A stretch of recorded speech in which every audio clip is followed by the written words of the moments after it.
Bom, aqui mas pouco todo ano anterior nós tinha temporada também de campamento, qual estava também é período de 29 de março para 8 de abril, 10 dias, pueblo completo, estão que estava desejar por a campa, de área não público, canti água, de conuco, anto maneira na anterior também nós controlar riba é parte aqui para manter a parte de segurança de meio ambiente, para também é visitante na que se usa de área na aqui. Ando me tenho bisa que nós estamos sumamente satisfeitos como organização. Nós assim controlamos junto com outros que partes na KPCN, Stinapa, Camar.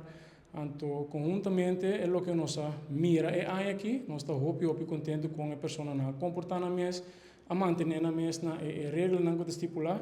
Então, sim, me que chama danke para todos a contribuir e comportar na mesa, sabe? Pois durante a temporada de campamento, que você se controla, não estava tendo nenhuma infração. Tu ainda comportar como tal e seguir regra. Correto. Maneira me indicar, tu ainda a comportar na maneira deve ser.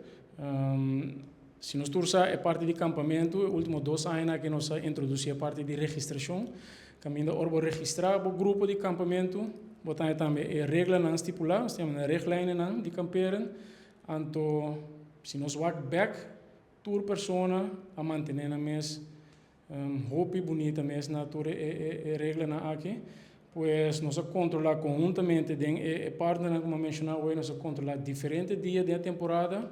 Não estava tendo nada particular como te disse você, essa aqui é o que por mim, dia mais, não, hobby great, hobby danke, então assim aqui nós podemos continuar, aí não benedero também, então nós seguir